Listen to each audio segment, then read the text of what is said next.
course, this is the high school huddle, and we got some big news from the OSSAA today. But before we do that, a big shout out to our first ever sponsor. Very proud of Ronnie and Sarah Phillips. Mrs. Phillips is the 51 percenter. She's doing a great job, as is Ronnie. But the proud owners of Mosquito Authority, recommend you give them a call. I'm a customer. Chris is a customer. I know they start next week. They've got folks lined up to go out and start taking care of them on getting rid of those pesky mosquitoes, flies, ticks. They can do everything. Got some real cool technology inside their company. Encourage you to give Ronnie and Sarah a call and get lined up and become a customer. Get rid of those things that bite. Yes, mosquito season is here. You want to spend some outdoor time with your family, do that. Well, Phil, the big news that they always say, there was 3 things that come out today during the OSSAA board meeting. There was a motion and a second. It failed 5-9, so there was a second motion that passed 9-5. And so it was an interesting morning at the OSSAA today. But let's go to the first of 3 things that happened today. 6A1, I think in 4 or 5 years ago, or 6A went 4 or 5 years ago, went to 2 divisions. 6A1. Gosh, it's been longer than that, hasn't it? Has it 2014? Has it been 8 years maybe? Yeah. 2014. 8 years ago. I think it might have been 2014. Yeah, long time. Yeah. So they went 6A1, 6A2. Well, now there's going to be 3A1, 3A2, or excuse me, correct that, 2A1, 2A2, A1, A2, B1, and B2. Yeah. The Oklahoma Football Coaches Association likes that 32 teams, like 6A1 or 6A, and then 5A, 4A. Yeah. And when you get to 2A, A, and B, there's a whole lot more teams than that. And so now it works so well for 6A1, 6A2, mostly for 6A2 schools, right, that the A's and the B's and 2A schools wanted that as well. And so we will have that beginning in the year 2024. Well, and what's good about that, of course, in 6A, but in 6A you now have 15, 16 teams, but in the 2As, the A's, you're still going to have 32 team groupings. They're not going to be down to the 16 teams because there's so many. It's going to be 30. Yeah, correct. Yeah, it's going to be 32. So still very competitive. One of the things that I've heard people criticize is basically everybody makes the playoffs. And while that's not 100% true, what I like about this, and I was a guy that when this first passed, I had all the smart aleck comments about 6A JV, and 6A Division II has became one of my favorite classes of football over the years. It gives these kids that, to be quite frank, don't have an opportunity to compete a lot of times. It gives them an opportunity to get out there and compete for state championships, and it doesn't hurt. I think it helps the communities. It's just going to be a good thing overall. So I think it's a good thing. Well, what it does do, it adds 3 more state championships to the list, and so instead of these schools playing 15 games because of the extra week, now it's a 14 game. So now you have all the state championships in 1 week with 3 additional ones. So can UCO have all those in 1 week? Is it going to be at different sites? That's the question with adding all this to the mix. We'll crank them up, play more games on Thursday. I think you could probably. I think a few years ago in Stillwater, wasn't there 3 state championships? It was kind of crazy. It was, but think about last year. We played the 1 game on Thursday. We had one. We could do. You could do a Thursday. Maybe you do 3 games on a Thursday, 3 games on a Friday, or maybe you do 3 games on a Saturday. Or maybe even do a game on a Wednesday. You do a Wednesday, Thursday, Friday, Saturday. Don't forget, you're playing football state semifinals on that Friday or Saturday night the week before, and you're going to turn around and play the biggest game of the year. That's true. That's valid. That's valid. Or maybe there's a week break between the games. Or maybe you see it. Maybe you have to have a different location. Yeah, it could be. Could be. I mean, that could definitely be it. But I think in principle, I like it. I know our good friend. We have a good friend on there that I don't believe supported this decision today, but I think for all those good reasons. I'm not saying that they're wrong. I'm just saying I like it because I think it creates more opportunity to compete for state titles. So it's and there's going to be if you have multiple locations, you're going to have multiple more people that want to host. It's been harder to have schools host over the years because some of them don't want to do it, and B, mostly they don't want to do it. So It's going to put a little bit more stress on the staff to kind of put it all together, but ultimately that will happen. So that's number one. So that will start in 2024. Obviously, you couldn't get it going this fast. So that's when the new district would start in 2024. Second thing that happened today, in Class 2A, A, and B, teams playing in the third round will have the option to play at a neutral site instead of at one team's home field. When you have these extra teams in 2A, A, and B, the two teams usually have home games, just like they do in 5A and 4A. And then the third game, it's at an actual home site. Well, these schools now want a neutral site, and that, again, having a hard time finding neutral sites for the schools that in 6A and 5A, 4A. Now you're going to be adding more neutral sites, and you're going to have more schools that want to have to host these sites. You're going to it creates more, but I think it's like any kind of change. People will adapt to it. The games will happen. They will go on. I mean, and I realize it creates extra work for some people, two of which are sitting right here talking to you right now. Yes, that's exactly right. So we're not, I'm not sitting there and saying, well, it's okay. Everybody else is going to have extra. No, we'll have extra work. But I still think it's a good thing. And the third thing that come down, in 6A1, there the 16 teams? Yep, 16 teams. In 6A2, there are 16 football teams. Usually the 4 qualify for the state playoffs.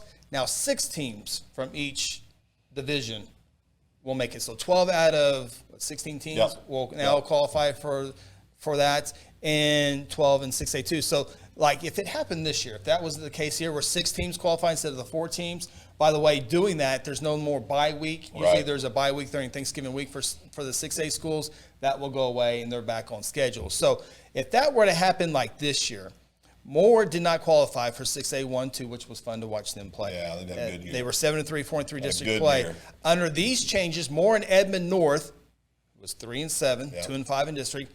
They would make the postseason. In 6A1, Division 1, additional teams would have been Norman, finished 4-6, taking on Enid, who finished 3-7. They won 1 district game. They were 1-6.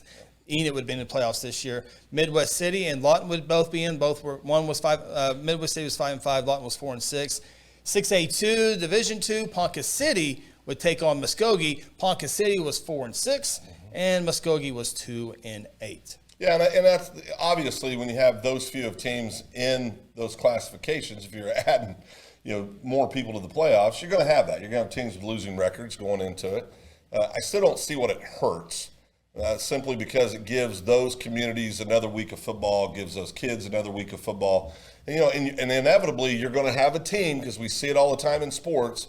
You'll have upsets on occasion. You'll have people that'll get through that normally wouldn't, that go to that next round. I mean, so it'll create additional excitement, I think. Now, I know it creates logistics, and I get all that.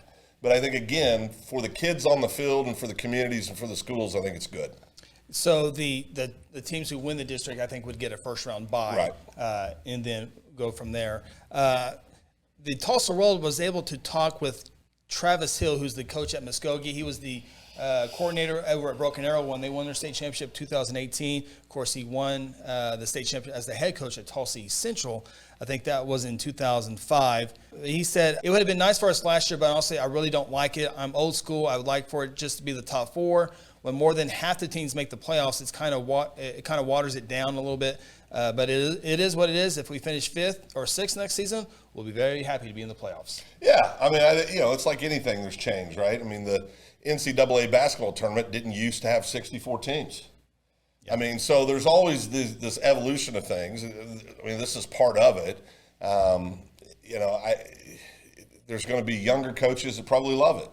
I guarantee if you were more Lion last year, you wish it was, because there's a team that was an outstanding football team, had some really solid, unbelievably good victories, and didn't get a chance to go to the playoffs. And they would have been a team that had a chance to win a playoff game. They were talented. Yeah. So for every team that's 4-6 or 3-7 or whatever the case may be, 5-5, there are also going to be those teams that deserve to get in and just didn't. Well, and that's what Scott Harmon, the head coach of Ponca City, used to be a coach at Hominy. He was quoted to say, I like it. It opens up a lot of opens up a lot for small school kids. I remember being at Hominy when we had 6 playoff caliber teams in our district, and there can only be a different size in between the top of the bottom of 2A and A. Yeah. Now, the bad news is Ringling is one of the smaller schools in Class A. Oh, boy. And they have no problem beating the big boys in Class A already. They're going down to the little boys? Usually when you're trying to stay down in like 6A2, you don't want any part of 6A1, you try to stay down. In A, I think you want to get away from Ringling, who year in, year out. Where's Cassia going to fall?